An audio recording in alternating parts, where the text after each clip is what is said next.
Ok, Eclesiastes capítulo 9 é sempre bom. Obrigado, meu amor. É sempre bom, até porque tem gente que chega na igreja assim no domingo, né? Aí bate em Eclesiastes assim, fica meio zuruó, meio perdido. E eu não quero que você se sinta mal, você que está chegando agora e nunca ouviu falar de Eclesiastes, ou do livro de Eclesiastes. E aí você, sei lá, vai parecer que eu estou falando em línguas aqui, aí não tem nenhum intérprete, vai dar problema para você. Mas nós estamos estudando esse livro de Eclesiastes há um bom tempo já, essa é a 16ª pregação no livro de Eclesiastes. E aqui o ponto importante para a gente é o seguinte, é bem simples, tá? É você entender que boa parte dessa obra é a palavra, é a voz de um homem que observa a vida debaixo do sol. O que é isso? Observar a vida debaixo do sol. É não levar em conta a interferência de Deus no mundo, é não levar em conta a revelação de Deus, é simplesmente observar o mundo e chegar às conclusões a partir de suas próprias observações, daquilo que se pode ver, daquilo que pode observar, daquilo que se pode perceber. Então, basicamente um homem que constrói todo o seu pensamento à luz daquilo que a gente chama de empirismo, aquilo que ele percebe, aquilo que ele pode... É um tipo de empirismo e racionalismo também, onde ele tira conclusões a partir da experiência que ele tem e também a partir dos raciocínios que ele tem, então ele chega a algumas conclusões. Ele não é ateu, assim, no sentido formal da palavra, mas ele, para mim, creio, ele tem uma relação muito difícil com Deus, vamos dizer assim, uma relação com Deus que não é o Deus bíblico. Assim, a forma como ele fala revela que ele tem uma certa angústia e uma certa indignação com o próprio Deus. As suas observações, e é uma coisa que também que a gente tira de lição nesse livro, é que quando você observa o mundo a partir de você mesmo, crendo que Deus existe, mas ainda sempre levando somente as suas observações em prática e em voga, o que vai acontecer? Você vai ficar com raiva de Deus. Tá? Você vai ficar chateado com Deus, ele vai dizer que Deus colocou um fardo muito grande sobre o homem e tudo mais. E você percebe isso na vida de muitas pessoas, que chegam a um estado de indignação com Deus, de revolta com Deus, e percebam que às vezes elas falam muito parecido com o que nós encontramos aqui em Eclesiastes. Então o que nós temos chegado à conclusão é de que Eclesiastes, ou esse mestre que é citado dentro da obra, que não é o autor de Eclesiastes, ele na verdade é uma voz, nós chamamos a segunda voz do livro. Essa voz ela representa muitas vezes a gente. Em algum momento da nossa vida nós falamos ou pensamos igual a esse mestre. Mas também nos lembra muitas heresias e muitas pessoas. Eu lendo o capítulo 9, se você percebeu a leitura aí, é interessante que esse texto é um dos utilizados pelos testemunhos de Jeová para falar sobre a doutrina da morte. Porque o testemunho de Jeová acredita que depois da morte não há mais nada, né? Que o morto não há condenação, não há inferno, o que existe é só a morte e o final, e eles usam exatamente esse texto. Eles usam Eclesiastes capítulo 9, que é o texto mais, digamos assim, claro da obra, em que ele fala sobre o pensamento dele sobre a morte. A gente já viu várias vezes que ele mostra que não sabe o que acontece depois da morte. Mas é aqui em Eclesiastes 9 que ele mostra realmente que a morte é completamente determinante para a vida da pessoa que vive debaixo do sol. Ou seja, para ela, a vida é tudo que se dá antes da morte. E o depois da morte? Não tem depois da morte. Tá? Só tem ignorância, não tem nada depois da morte. Você não pode louvar depois da morte, você não pode conhecer depois da morte, você não tem consciência de você depois da morte. Então, o que é a vida? A vida que acontece antes da morte. Esse é o estilo de vida desse homem, desse mestre aqui. E ora, venhamos e convenhamos, quantas pessoas você conhece que pensa assim? Se não pensa assim, vive dessa forma. Dizem que acreditam em Deus, que tem uma religião, de que respeita a religião de todo mundo, aquele discursozinho assim, bem água com açúcar, aquela água assim no leite, aquele verniz por cima, né? Eu acredito em Deus e tudo mais. É mais ou menos isso.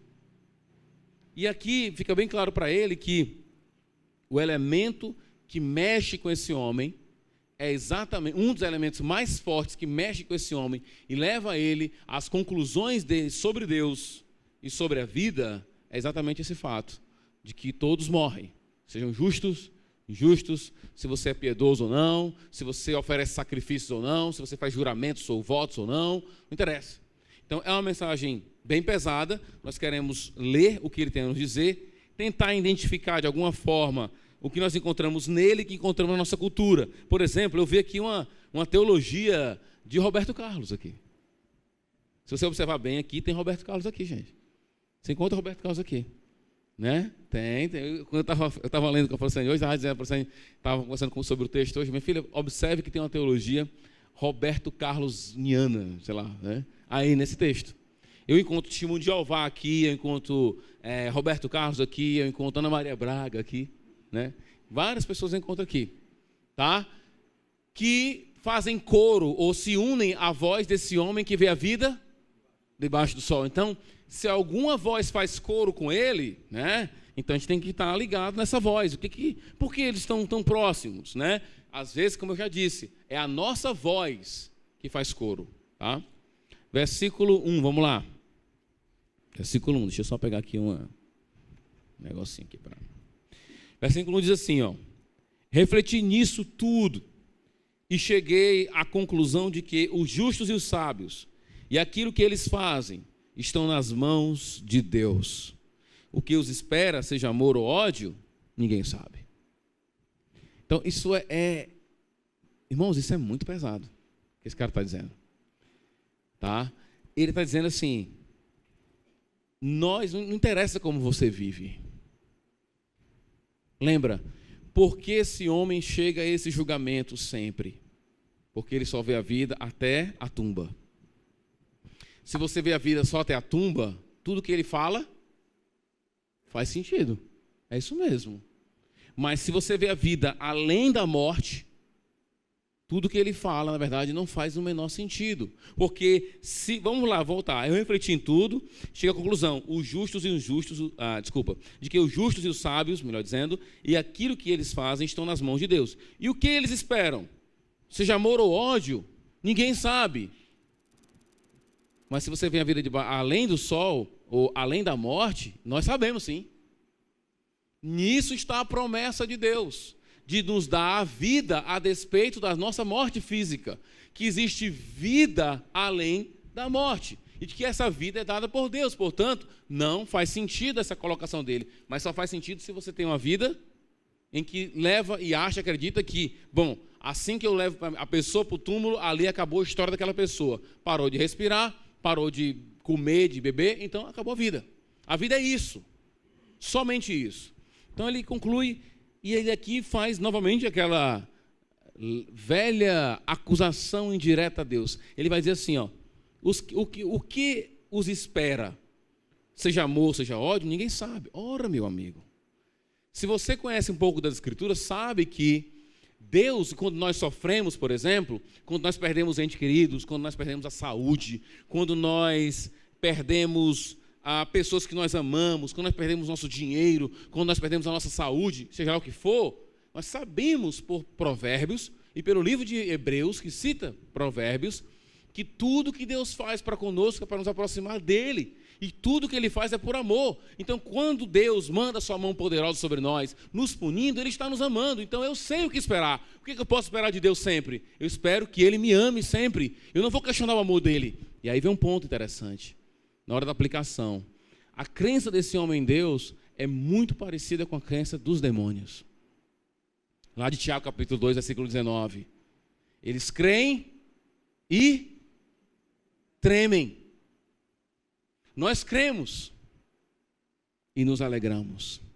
Nós cremos e estamos satisfeitos em Deus. Nós não ficamos sabendo, será que Deus vai nos amar? Será que ele vai mandar o seu ódio contra nós? Será que ele vai nos amar? Ele sempre vai nos amar. Essa é a mensagem do Evangelho, meu querido. Falta Evangelho para esse queridinho aqui. Falta Evangelho para ele, porque a ideia do Evangelho é exatamente essa. Deus nos ama a despeito de nós. Ele vai sempre nos amar, sempre vai agir com amor. Mas pastor, olha como é que está a minha vida, olha como é que está a minha família, olha como é que está meu filho, olha como é que está. Deus está sempre agindo com amor. Quando eu começo a questionar a bondade de Deus, que é o caso aqui, é o fato de que você está crendo igual aos demônios. Você está fazendo parelha com demônios na sua crença quando você começa a questionar, será que Deus tem sido bom mesmo? Será que isso é bondade? Será que isso é amor? Versículo 2, todos partilham de destino comum. Não, se realmente é o túmulo que é o destino final, ele está certo, ele está errado, porque não é o destino final. O justo e o ímpio, o bom e o mal, o puro e o impuro, o que oferece sacrifício e o que não oferece, o que acontece com o homem bom, acontece com o pecador, o que acontece com o que faz juramentos, acontece com quem teme fazê-los. Esse é o mal que há em tudo que acontece debaixo do sol. O destino de todos é o mesmo. Você pegar essa declaraçãozinha aqui e guardar, meu amigo, e tomar a morte como determinante para todas as suas escolhas e percepção de vida, acabou. Entendeu? Então, há justificativa aqui para uma série de coisas. Eu não creio que esse homem tenha uma vida promíscua, de uma imoralidade brutal assim. Mas a gente vai ver daqui a pouco que a moralidade desse homem é questionável. Porque não tem como você assim, muito da nossa ética, do que Deus quer que nós façamos de coisas certas ou erradas, muito do nosso temor de não fazer coisa certa ou errada, é exatamente porque nós acreditamos que existe uma vida depois da morte, onde nós vamos prestar contas. É por isso que, às vezes, algumas ordens de Deus não fazem sentido para a gente, mas a gente faz mesmo assim, porque a gente acredita, não, um dia eu vou prestar conta. Um dia Deus está vendo tudo que eu estou fazendo e eu vou ter que prestar conta. Não interessa o que eu sinto, não interessa o que eu acho, é o que Deus quer. Mas se a vida se resume a isso e a morte é o fim das coisas, isso não afeta a minha vida moral, não?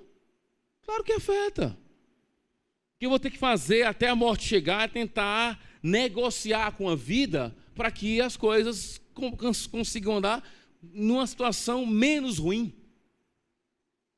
Tá? Então, o destino de todos é o mesmo. E todos aqui que conhecem o Evangelho de Jesus, todos aqueles que conhecem a vida eterna, sabem que isso não procede.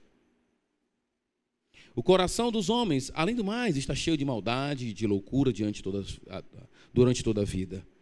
E por fim, eles se juntarão aos mortos. Quem está entre os vivos tem esperança. Eu creio que seria melhor, porque lembra que a divisão de versículos na Bíblia, ela não foi feita pelo autor original, né? Isso é uma edição que foi feita depois, mais de 1000 anos depois. Mas eu colocaria o final do versículo 4 junto com o versículo 3, quando ele diz assim, o coração dos homens, além do mais, está cheio de maldade e de loucura durante toda a sua vida, e por fim eles se juntarão aos mortos, quem está entre os vivos tem esperança. Ponto. Até um cachorro vivo é melhor do que um leão morto. Tá? Isso aqui é importante entender, porque ele está sendo aqui sarcástico com a gente. O que está acontecendo? Na nossa cultura, um cachorro ele ganhou status de animal doméstico, né?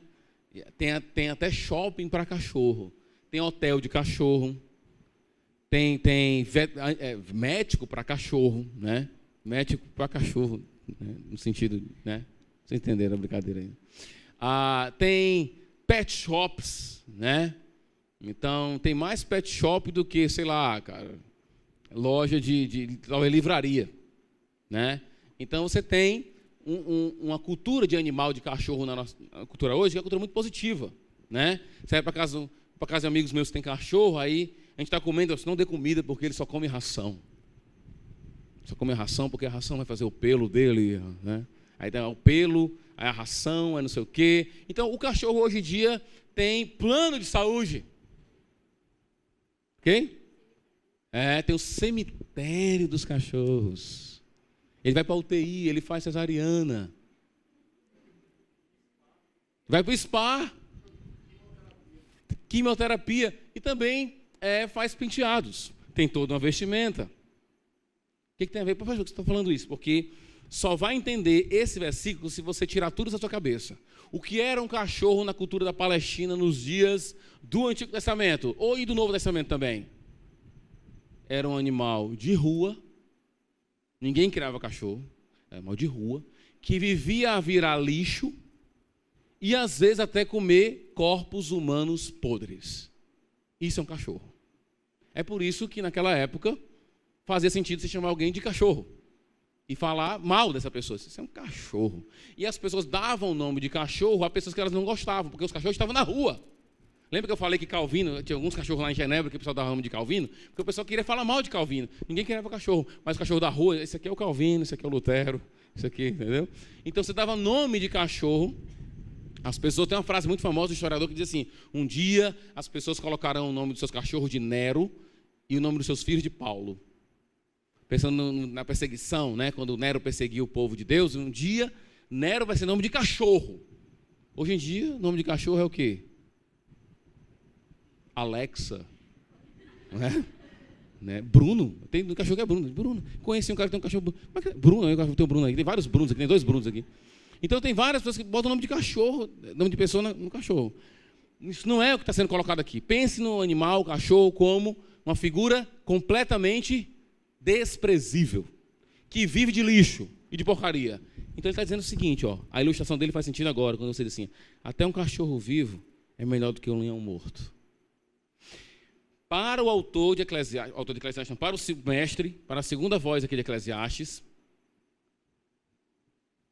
a vida, nesse ponto aqui, é melhor você viver até lá do que morrer. Porque morrer é não ter consciência de nada, ele vai dizer. Mas perceba que para ele a vida é ilustrada com a vida de um cachorro. Então mesmo que ele diga assim, é melhor viver ou morrer, ele diria, é melhor viver. É melhor viver a procurar lixo. É melhor viver a... Mas perceba que ele está sendo sarcástico no tipo de vida que te espera. Lembra que ele já falou para a gente que o mundo é cheio de opressão e não há quem, digamos assim, traga algum tipo de consolo. Antes que você entre em depressão, vamos continuar lendo aqui, né, irmãos? Versículo 5. Pois os vivos sabem que morrerão, mas os mortos nada sabem. Para eles não haverá mais recompensa e não se tem lembrança deles. Para eles o amor, o ódio, a inveja, há muito desapareceram, mas nunca mais terão parte em nada do que acontece debaixo do sol. O que é equivocado. Então o que ele diz aqui? Ó?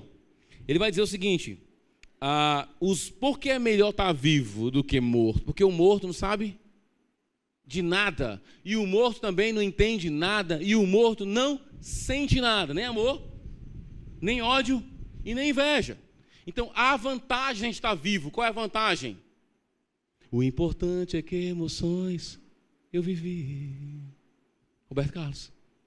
O importante é que eu senti amor, ódio ou inveja, mas se eu sentir, é porque eu estou vivo. Essa é a razão para estar vivo.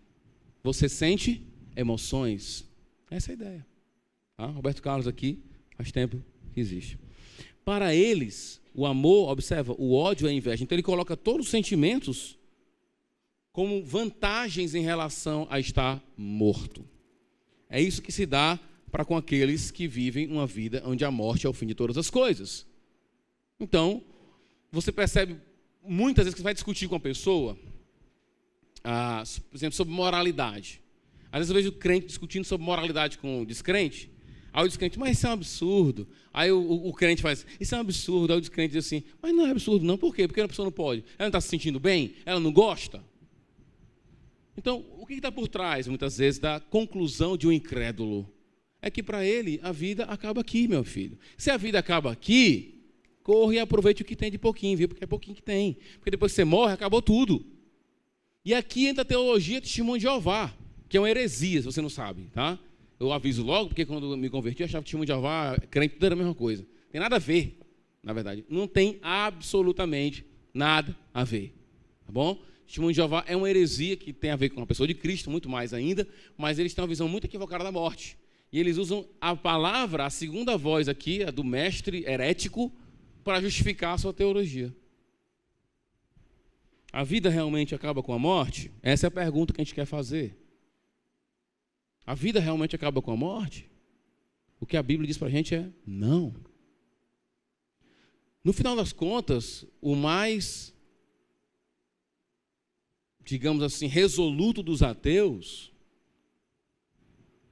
diria que, quando alguns dizem que a vida, os ateus vão dizer que a vida não faz sentido nenhum, fazendo coro aqui com esse segundo mestre, essa segunda voz aqui, por mais que você seja um ateu, essa ideia de que tudo acaba na morte não pacifica o nosso coração. De jeito nenhum. O homem ele não consegue aceitar essa questão. Tanto é que é aí que eu acho que entram os espíritas, né?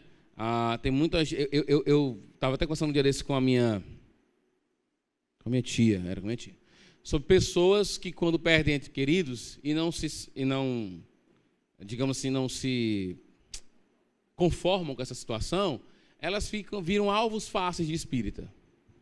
Aí fica assim, facinho. Né? É muito fácil você enganar alguém que está suscetível. Tá? É como um malandro que conquista a mulher que está triste. Ele viu a situação de vulnerabilidade, então ele, agora que eu vou aqui ser o salvador da pátria. Assim é a mesma coisa. Mas, na verdade, o que acontece é que existe uma vida pós-morte. E a Bíblia deixa bem claro isso para a gente. Tá? Aqueles que morrem com o Senhor estão com eles. Paulo vai dizer o quê? Para mim, o morrer é o quê? É lucro. Faz sentido ler Paulo e ler isso aqui e dizer que é a mesma coisa? Pelo amor de Deus. Esse cara está dizendo que o fim de todos é o mesmo. E Paulo está dizendo, para mim, o morrer é lucro. Eu vou estar com meu Deus, meu filho. Como é que pode ser a mesma coisa? Versículo 7. Portanto, vá, e aí vem aquele velho conselho da segunda voz, o mestre. Portanto, vá, coma com prazer a sua comida e beba o seu vinho de coração alegre, pois Deus já se agradou de você. Daqui a pouco eu vou falar um pouco sobre essa frase aqui. Esteja sempre vestido com roupas de festa, talvez na sua seja roupa branca, eu vou explicar também. E unja sempre a sua cabeça com óleo. Desfrute a vida com a mulher com quem você ama todos os dias, dessa vida sem sentido que Deus dá a você debaixo do sol. Então, qual é o conselho dele? Tenha prazer, meu irmão. Porque, na verdade, ele vai até dizer que essa é a única recompensa que você tem. Olha o que esse homem reduz a uma recompensa de vida. Comer, beber e ter uma relação com a sua esposa, é isso que é para ele a recompensa de vida. E ora, não é essa a recompensa de vida de muitas pessoas que vivem nesse mundo? Não é não? Vivem sempre ancorando.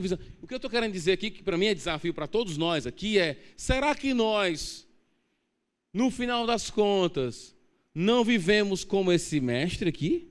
Onde acreditamos que o verdadeiro prazer e o que sobra para a gente é isso aqui mesmo? Viver, comer, beber, ter uma esposa, ter uma vida de prazeres sensitivos, é isso que sobra? Para alguns cristãos, você pode estar vivendo um momento, digamos assim, mestre de Eclesiastes, onde parece que isso para você é a única coisa que sobrou. O que foi que sobrou da sua vida? Esses prazeres assim, pastor. Estou catando prazer de vez em quando aqui. Porque você não encontra mais nenhum tipo de prazer no próprio Criador.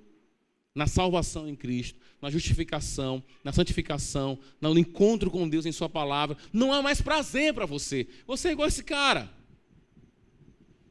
Às vezes nós podemos cair nisso. Não é à toa que esse livro está aqui. É para caso você se identifique com ele, nesse ponto, no meio do livro, você diga: tem alguma coisa errada comigo. Porque eu estou pensando desse jeito, cara. Aí ele vai falar, né? Tenha prazer com a comida, com a bebida, o vinho do seu coração. E ele vai no final vai dizer assim: pois Deus já se agradou do que você faz. É uma frase, né, assim, um pouco ambígua, não dá para a gente ser muito dogmático e preciso aqui, mas eu arriscaria dizer o seguinte, que a ideia do autor é a seguinte: se você tem condições de beber, de comer, ter uma esposa, então isso já é sinal do amor de Deus por você, porque lembra que ele fala lá no começo do versículo, da passagem, que ele fala: o que espera as pessoas? Amor ou ódio? Amor ou ódio de quem? Amor ou ódio de quem? De Deus. Então ele está dizendo: se você tem condições de beber, de comer e ter relações com sua esposa, então é sinal de que ele está lhe aprovando. Olha o critério de moralidade dele. A ideia é assim: se Deus permitiu, é porque Deus quer. Deus se agrada. Não, pastor, é porque ela chegou aqui atrás de mim, ou porque apareceu aqui. Então, se Deus permitiu, é porque... O que é isso? Porque na vida desse cara, a moralidade dele é basicamente essa: eu posso aproveitar? Eu aproveito. Agora, se você vive essa moralidade, é porque a sua visão de vida é muito pequena.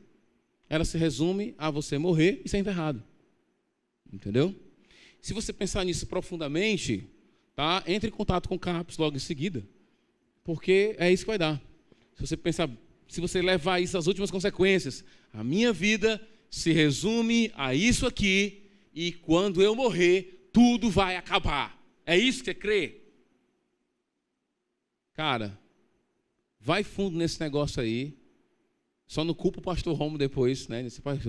Hoje eu estou assim, doido, estou aqui no sanatório aqui, porque eu ouvi uma pregação lá na Igreja Batista, e eu vivi a vida assim e acabei levando as últimas consequências, a minha crença. Mas essa é a conclusão mesmo, brother.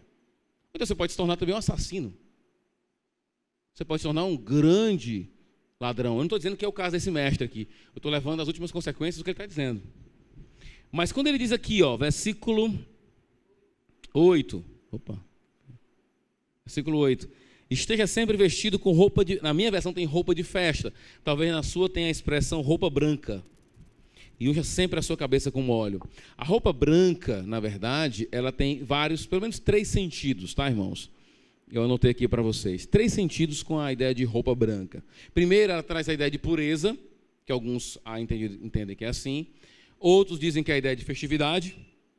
E outra é a ideia de status social. Tá bom? Seria algumas possibilidades de entender o que significa roupa branca. Porque as pessoas usavam muita roupa branca e óleo. Bem, a cultura palestina, né, o clima da Palestina é um clima quente, tá? Então a roupa branca geralmente ela reflete mais o sol e o óleo é para evitar ressecar a pele, tá? Acabar com a pele, porque a gente estava até falando sobre pele ontem, né, com o pastor Roque, ele morou nos States um tempo, a gente falando sobre cabelo, né, que ele morou num canto que chegava a 30 graus abaixo de zero.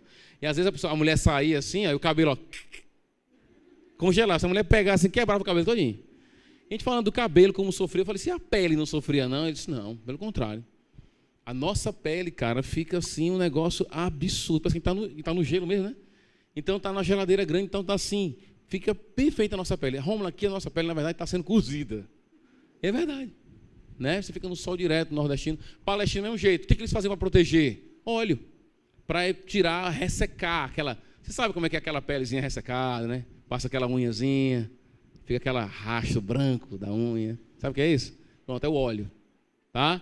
Essa é a ideia aí, tá bom? Então, o que eu acho aqui? Eu acho que o branco da veste que ele está falando não é, pelo contexto, pureza, mas é símbolo de festa. Por isso que a NVI coloca a sua roupa de festa. Curta, meu irmão, passa um óleozinho. Ou vamos colocar na nossa linguagem, bota um perfume, hidratante, né? Tal. Esse é o contexto aqui. Desfrute a vida com a mulher a quem você ama. Outra coisa que é importante aqui. Não fica claro, mas também eu não quero julgar esse mestre além do devido. Mas não fica claro que mulher é essa. Tá? Então, alguns estudiosos acreditam, porque o nome mulher no hebraico não aparece com artigo. Então, alguns acreditam que isso é qualquer mulher. Você gosta de uma mulher? Qual é a mulher? Então, fique com ela. Curta lá. Seria mais ou menos isso. Isso não seria, digamos assim, estranho. Vamos dizer, por tudo que nós já temos ouvido, se a vida aqui é basicamente sentir prazeres e viver como um cachorro catando lixo e corpos mortos, então é por aí mesmo. Mas não dá para a gente julgar aqui o mestre. Vamos dizer que ainda é a ideia da mulher mesmo. Mas ele está colocando a mulher como uma fonte de prazer aqui. Todos os dias dessa vida. Aí ele vai dizer, desfrute.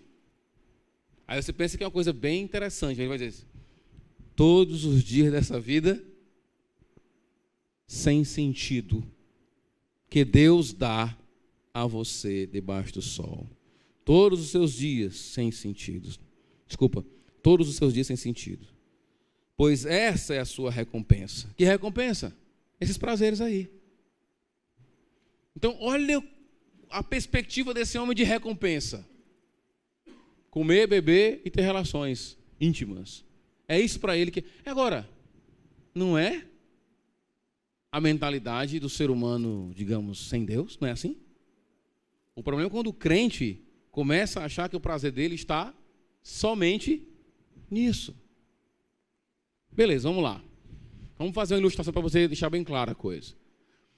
Há um tempo atrás, quando teve aquela guerra do Iraque, né, teve um jornalista, um cineasta, acho que é Michael Moore, ele escreveu um livro, ele é contra a guerra, aqueles caras de Hollywood que é pacifista, que para mim eu não aguento muito.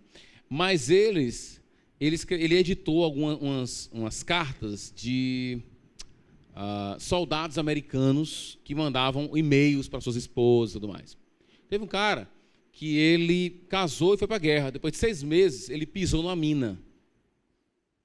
E ele não pôde ser, ele perdeu todo o seu membro masculino, genital. E aí? Acabou a vida? Acabou o casamento? Para muitos, sim. Se a vida, né? Se o prazer não é esse aqui, a vida não é esse aqui, então pronto. Irmãos, você não pode, irmã, você não pode reduzir a vida cristã a esses prazeres. Eles são ótimos, mas eles não são tudo na nossa vida. Ter coisas, comprar coisas, comer coisas, beber coisas, desfrutar, isso não pode ser a nossa única recompensa. Quando eu vejo esse nome recompensa, eu me lembro de um texto fantástico que está lá na boca de Jesus Cristo, em Mateus capítulo 6, quando ele diz que você vai entrar no seu quarto, vai orar, e Deus que te vê em secreto, te recompensará. Jejua lá, ora, que você vai receber a sua recompensa em secreto. Quem ora, quem sabe o que eu estou falando que é oração. Não é essa coisa de ficar falando sozinho com você mesmo, não, em casa não. Estou falando de falar com o Criador, entendeu? Entrar no Santo dos Santos. Você já recebe a sua recompensa. Quem tem um momento de oração constante com Deus, não vai sair da oração dizendo assim, só está faltando isso. Ninguém que entra na presença de Deus em oração vai dizer, se ela fizesse isso pelo menos. Quem desfruta de Deus em oração, em todas as coisas que Deus nos dá, não fica insatisfeito. Chora, sofre, claramente, porque não tem o seu amor multiplicado, não tem o seu amor sendo derramado pelo outro, e você vê a rejeição do outro pelo seu amor. Essa é a nossa chateação como cristão. A gente quer amar a pessoa não quer ser amada. A gente tem que continuar. Pois essa é a sua recompensa. Nós diríamos para ele, não é. A nossa recompensa está em quando encontramos-nos com Deus em oração, quando nós paramos de comer alguma coisa, quando nós deixamos de fazer algo para estar de uma forma diferente com o nosso Criador, quando nós tomamos a ceia, acreditando e tendo a certeza de que Deus está presente entre nós de uma forma diferenciada. Essa é uma grande recompensa. Estar com o nosso Criador, entrar no Santo dos Santos. Se para você isso não basta, beleza. Tá? O inferno é para você mesmo. Mas pastor, o inferno é para quem? É para quem não tem prazer com Deus. Quem não tem prazer com Deus, o céu é chato. Está entendendo? Se alguém diz assim, esse negócio de orar, ler a Bíblia é muito chato. Então beleza, para o inferno. Entendeu? Por quê? Eu não estou dizendo assim, vai para o inferno no sentido, né, mandando você ir para o inferno, tá? Estou dizendo assim, o seu lugar é o inferno. Porque lá, não se preocupa, Deus não vai te incomodar. Nesse sentido, com a sua santidade, né? Porque não se preocupa não, tá? Lá é um lugar onde foi colocado para o diabo e os anjos dele que se rebelaram contra Deus. Se você está na mesma turma, é isso aí. Deus fez um lugar para aqueles que não querem ele. E porque eu não quero hoje, vou querer quando eu morrer? Não vai, meu filho. Se você não quer Deus hoje, você não vai querer quando morrer, não. Tá? Eu não estou fazendo propaganda do inferno, não, pessoal. Tá? Pelo seu árduo trabalho debaixo do sol. O que as suas mãos, é o último conselho dele, né? O que as suas mãos tiverem que fazer, que façam com toda a força, pois na sepultura, para onde você vai, olha que coisa, né?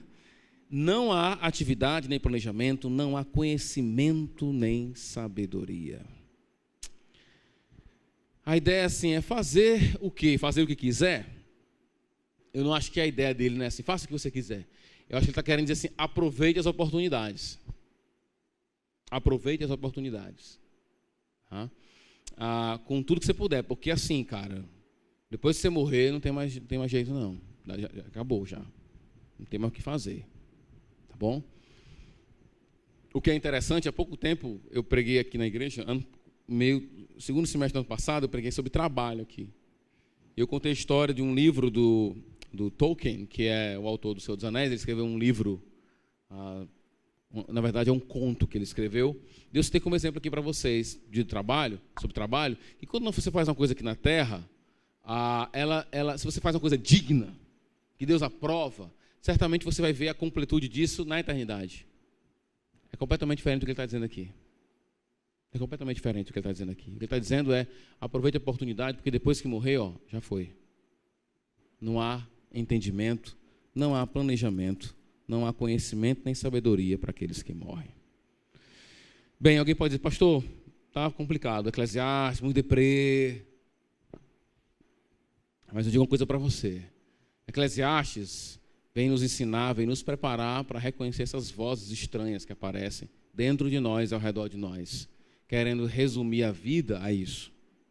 Prazeres e incentivos. Então, aqui para algumas aplicações, eu trouxe 4 aplicações, sendo que a quarta eu dividi, são 5 aplicações. Tá? A primeira aplicação é a seguinte: a morte não pode ser determinante para a nossa ética, para tudo na nossa vida. Eu vou morrer. Rapaz, eu posso morrer amanhã, cara, ó. Já pensou você viver nessa noia de que eu vou morrer amanhã, posso morrer hoje, e aí eu vou aproveitar tudo agora. Isso acaba gerando um estilo de vida completamente irresponsável e louco, né? Sem justiça nenhuma. A morte não é determinante para a nossa vida. Tanto é que os nossos irmãos que nos precederam na fé cristã morreram por sua fé. Para ser cristão, em muitos momentos da história, e até hoje, inclusive, muito mais ainda hoje, eu diria, né, em alguns países, você ser cristão quer dizer você se expor à morte. E por que para essas pessoas morrer não é algum tipo de ameaça para a vida deles? Porque eles estão olhando além da morte. Qual o problema de morrer? Morre. Mas pastor, se eu fizer isso, eu vou morrer? Pois é, Cristo disse o que para você? Você fala o seguinte, você pega, me segue, toma a sua cruz e me segue. O que é tomar a cruz? É estar disposto a morrer. Aí tem crente que não está disposto a fazer nada, cara. O cara diz, eu sou crente. Depois vamos evangelizar assim, mas o sol é muito quente, né? Lá é perigoso, lá tem ladrão, né? Aí começa a colocar um monte de... Você é o cara que disse que ia morrer por Jesus?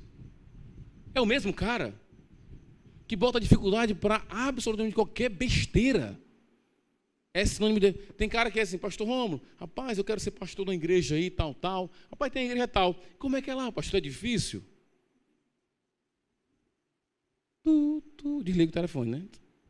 Tem condições de cara desse. O cara quer ser pastor e não quer sofrer, como assim, meu filho? Se você quiser ser cristão, você vai ter que sofrer.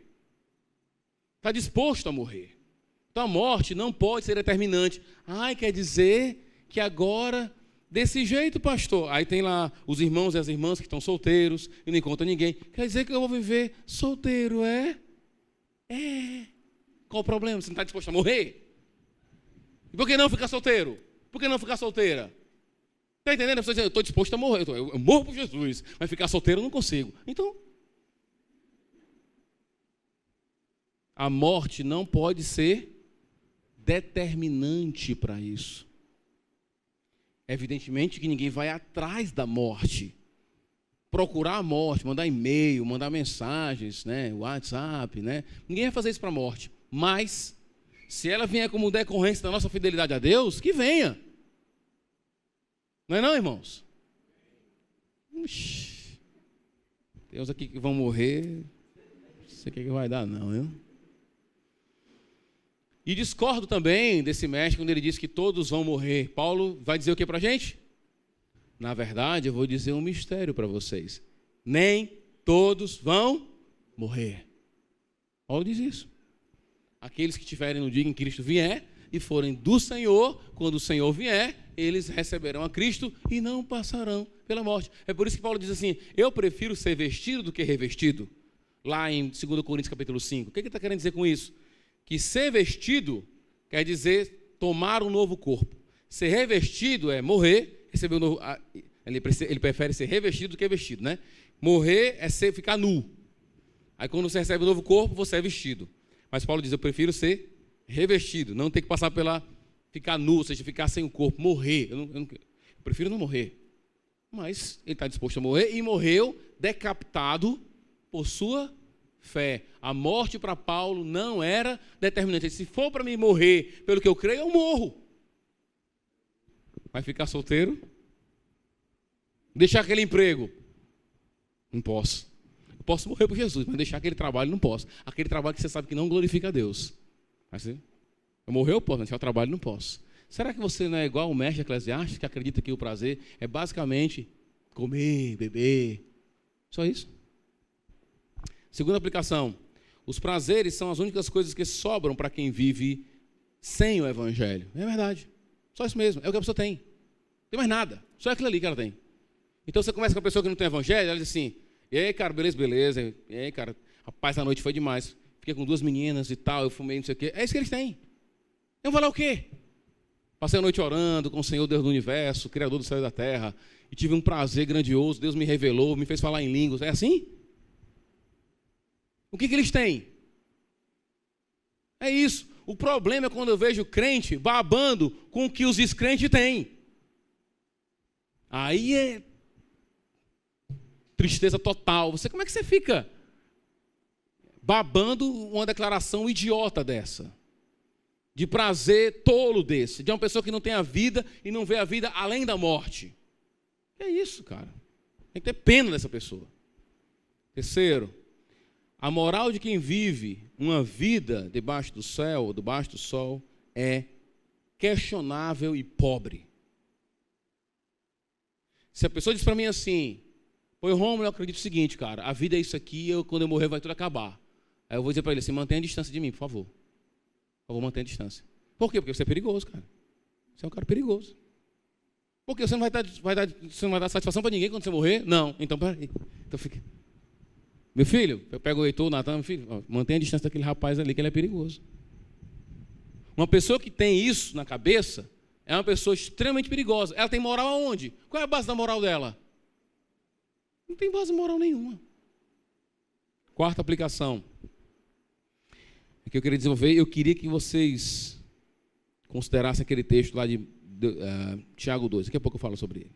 Esse homem fala de Deus aqui nessa passagem, e pelo menos 2 momentos ele fala de Deus. E não queremos aqui ter uma visão errada do que ele fala sobre Deus, mas a gente sabe que a visão dele é uma visão muito perigosa sobre Deus. Tá? Então, primeiro, observe a fé que ele tem em Deus, ou a crença que ele tem em Deus. A fé que esse homem tem em Deus lembra muito o que encontramos por aí. Tá? É geralmente uma crença supersticiosa. Tem crente que é supersticioso também, mas geralmente aquele que diz que crê em Deus, mas não crê no Evangelho, ele é supersticioso. É 3 pulinhos para cá, né? Não passa debaixo da escada, se vê um gato preto, ou então se faz o sinal da cruz tem quantas vezes, né? Passa, eu estava no um ônibus, aí tinha uma mulher na minha frente, aí passou em frente à igreja católica. Eu perdi as contas, eu estava no 3, eu perdi já, não deu para acompanhar não. Ali ela estava morrendo de medo, eu acho. Ela estava tipo assim, agora eu vou tentar me livrar aqui, faltou terminar fazendo assim. Supersticiosa. E o relacionamento com Deus se dá em termos de evitar males. O que é um supersticioso? Como é que ele se relaciona com Deus? Ele está sempre querendo evitar coisa ruim. Joga sal aí.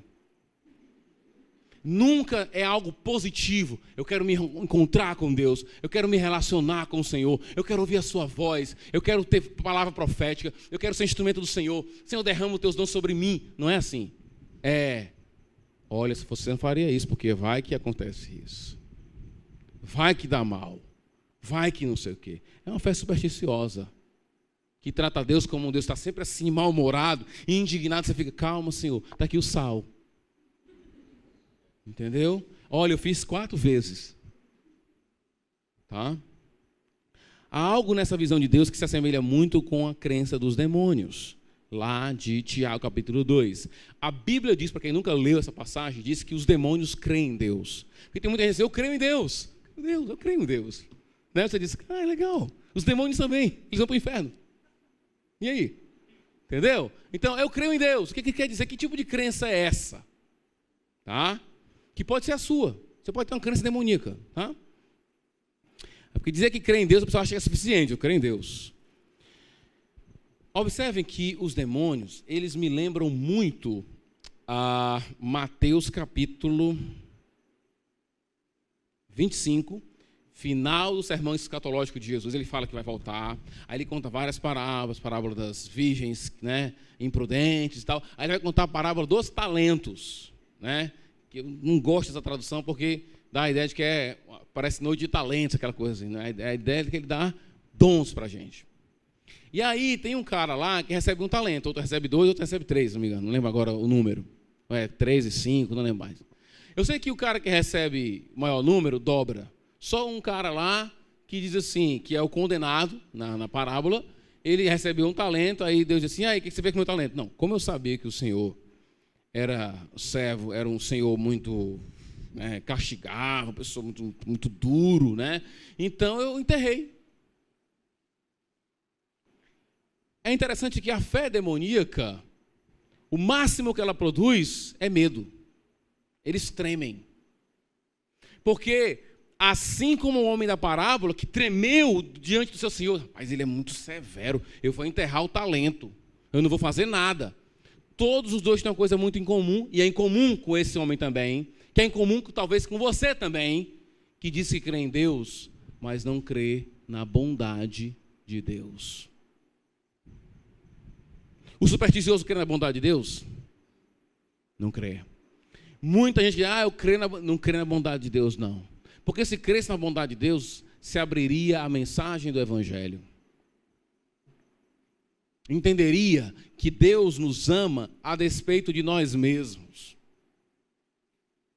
Meu querido, que é membro dessa igreja, não estou dizendo que é crente, não. Estou dizendo que é membro dessa igreja. A sua crença é demoníaca? Você vem para o culto, porque se eu não vier para o culto, talvez a semana de trabalho vai ser horrível. E a mão do Senhor vai vir sobre mim. Então eu venho logo para o culto, porque senão, né? É essa a sua forma de se relacionar com o Criador? É assim que você se relaciona com Deus? O Evangelho me leva a esse tipo de relacionamento com Deus? É assim que eu me aproximo do Senhor? Aquele que me ama, entregou seu Filho para mim. É assim que você se relaciona com Deus? Isso é coisa de demônio, cara. Os demônios reagem com temor. Na parábola dos talentos também, a mesma questão. Por temor, e várias vezes o mestre aqui de Eclesiastes vai dizer assim, tema a Deus. Mas ele está querendo dizer o quê? Não é adore a Deus, ame a Deus, se submeta a Deus. Ele está dizendo, tenha medo dele, trema, igual os demônios. Que tipo de crença você tem em Deus? Não vem com essa história de que crê em Deus para cima de mim, porque até os demônios creem. Qual o efeito disso em você? Talvez, eu não sei se Tiago tem essa ideia, mas é uma possibilidade. Lá ele está questionando aqueles que dizem que creem, mas não fazem nada, né? É como se eu dissesse mais ou menos assim. É uma possibilidade de entender, né? Rapaz, até os demônios fazem alguma coisa, eles tremem, vocês não fazem nada.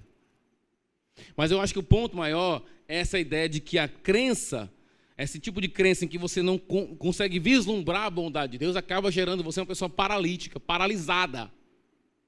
Ele é tão severo e não faz nada. Não produz nada, porque Deus é muito severo. Fica paralisado. Completamente paralisado. Assim é a fé que esse homem está falando. Que tipo de fé você tem em Deus? Que tipo de relacionamento você tem com Deus? Oração, vida com Deus. Deixa eu dizer uma coisa para você. Para os adolescentes, para os jovens. Você só ora quando seu pai chama você para orar? Você não é crente não, filho. Você não é crente não. Você só lê a Bíblia quando alguém manda? Você também não é crente não. Tá bom? Você não é crente não, você está na igreja. Tá? Por isso às vezes você dá problema. Porque você não é crente. Você acha que é crente. Você tem uma fé demoníaca, às vezes. Tá bom? Você não tem nenhum relacionamento com Deus. Você tem prazer com Deus.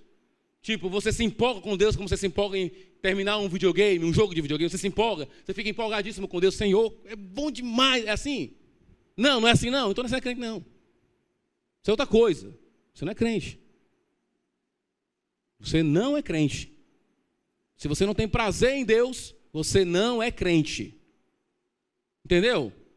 Porque você vai procurar prazer em outras coisas. E não no Senhor. Se o seu prazer está em outras coisas, esquece. Tá bom? 5, a última aplicação. Qual o seu conceito? Vem o prazer. Qual o seu conceito de prazer e sucesso? Cuidado para não cair na ideia desse mestre aqui. Para ele ter um carro e um prato de comida, uma mulher, prazeres sexuais, para ele, isso é o prazer. Isso é a recompensa que nós temos. Comprar um videogame, comprar um carro, comprar uma moto, né? Ir para um restaurante. Pronto, é isso aí. É isso que é a razão da minha vida. Eu sou um cachorro catador de lixo que come corpo morto de vez em quando. É esse o seu prazer? Vou dizer uma coisa para você, adolescente e jovem também. Os prazeres que te oferecem nesse mundo, você deveria, pelo menos, ter um senso crítico na vida do que as coisas as pessoas estão te oferecendo por aí. E falta isso para você. Você é muito crítico, eu vou falar diretamente com adolescentes e jovens aqui. Geralmente, você, pastor, não é o meu caso. Ótimo, que Deus, que bom. Beleza, ore para você continuar assim. Mas geralmente, quem é o alvo da maior crítica dos adolescentes? Quem eles mais criticam? São os pais deles. E quem mais deles elogiam? Os amigos deles. Que amigo, meu filho? Que amigo você tem? Que mané amigo você tem? Se a história é sua que você tem amigo. Amigo seu é seu pai, é sua mãe. Entendeu? É o seu pastor. É o diácono da igreja. É o irmão mais velho da igreja que vai te orientar. Esse da escola aí não te orienta em coisa nenhuma. Pior lugar do mundo hoje é a escola. Entendeu? Eu boto meu filho lá e oro, em oração, e tudo em jejum, para ver se segura lá. Porque não presta. Amigo, você tem aqui dentro, ó, que critica você, que mostra para você onde é que está o verdadeiro prazer. Não é o amiguinho da escola, um cara super legal, um cara gente boa. É mesmo. E aí, se tu ficar com câncer, ele vai te visitar? Ele vai ir lá contigo? Ele vai estar lá contigo? Ele vai estar na quimioterapia do teu lado? Ele vai te levar de carro? Ele vai sacrificar o salário dele para ti? Acorda, brother. Prazer é Deus. Esse é o maior prazer. E se você não tem prazer em Deus, você vai ficar catando feito um cachorro sarnento. Prazer em vou jogar um videogame, vou jogar isso aqui, vou fazer isso aqui, vou fazer aquilo outro. Vai ser um cachorro seco, magro, cheio de ferida atrás de corpos mortos. É isso que alguém que não tem prazer em Deus é. É isso que alguém que vem para a igreja aqui diz que é de Cristo, mas não tem prazer em Deus. É. Mas eu sou da igreja batista. É um cachorro com a placa bem aqui, igreja batista, mas é um cachorro. Do mesmo jeito. Porque não tem prazer na oração, na vida com Deus. Não tem prazer em ler a palavra, não se empolga com teologia, não se empolga com Deus. Quando fala de Deus, o olho não brilha. Vamos orar. Né? Vamos ler a Bíblia aqui. O que a gente vai ler hoje? Vamos ler uma coisa aqui. Como gafanhotos novos, os homens saquearão vocês. Em nome de Jesus, amém. Esse é o seu prazer? Você não é crente, não. Viu? Você não é crente, não. Prazer é aquele que tem prazer no Senhor. Você está mais para mestre de Eclesiastes do que para aquele que ama a Deus. Guarde isso. Tome esse desafio para você. Porque a vida não acaba quando a gente morre, não. A vida continua. E a nossa recompensa, a gente pode ter alguns sinais de recompensa aqui, mas quando nós oramos, quando nós jejuamos, quando nós lemos a palavra, nós temos esse prazer maior de ter, como ouvimos a palavra de Deus, quando vimos pessoas transformadas. Você se empolga com isso? Falar aqui, aproveitar aqui para fazer coisas boas, falar de bem das pessoas assim diante de todo mundo. A gente estava no nosso, como é o nome que a gente fez lá na casa da Tati? Vigília dos casais. E alguém falou lá do Bismarck. O Bismarck não estava lá. Falou do Bismarck e da Lili, que eu não sei nem onde está a Lili agora. Está com as crianças. E alguém falou deles dois, né? Como pessoas que Deus tem agido no coração deles, tem transformado a vida deles. E a gente vê, escuta a história, o que a gente faz? A gente chora, a gente se alegra, a gente se empolga, porque a gente quer ver a pessoa com Deus. É isso que te empolga? É isso que te faz feliz? Ver alguém perto de Deus? Alguém se empolgando com Deus? Quando alguém cresce espiritualmente, a gente olha assim, alguém se arrependendo, voltando para o caminho do Senhor. Isso te empolga? Esse é o nosso prazer, cara. Esse é o nosso prazer. Esse é o nosso esporte. Tá bom? teologia, Bíblia, oração, esse é o nosso esporte. E não para quando a gente morre, continua quando a gente morre. As recompensas vão ser maiores quando a gente morrer. A vida não acaba quando nós morremos. Recompensas maiores virão para aqueles que amam a Deus, têm prazer em Deus hoje. Recompensas maiores virão. Mas elas só são ampliações da recompensa que nós já temos agora aqui, ó. Falar com Deus, se relacionar com Ele, amá-lo.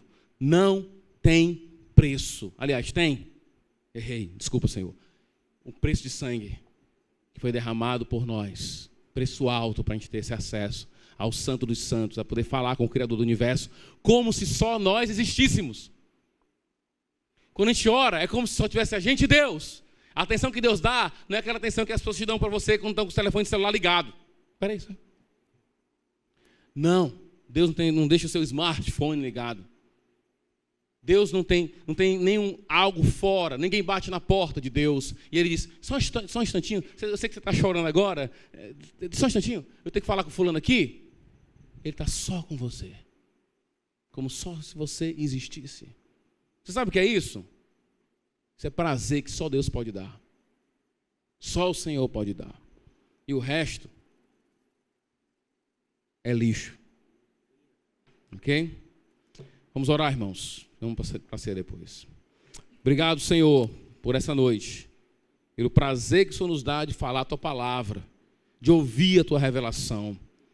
Tira de nós qualquer tipo de resistência tola que nosso coração tenta colocar sobre nós, mas que venhamos a receber a Tua palavra realmente como vinda dos céus, como vinda do Senhor, a autoridade que o Senhor tem de revelar a nós que a vida não acaba quando nós morremos. Essa mensagem, no final das contas, é perigosa, é danosa para nossas almas, para a moral, para tudo que cerca a nossa vida. Na verdade, a morte virá, muito provavelmente para todos aqui nessa sala, porém, a coisa não acaba aí. Aqueles que te amam vão estar contigo de uma forma grandiosa, desfrutando da Tua presença celestial, louvando o Senhor, porque esse é o nosso prazer, te louvar, falar de Ti, ver a eternidade no coração das pessoas, ver as pessoas crescendo, ver as pessoas se direcionando a Ti, porque quem tem prazer em Ti quer ver que as pessoas tenham prazer em Ti também. Não é nada egoísta, é sempre visando o outro.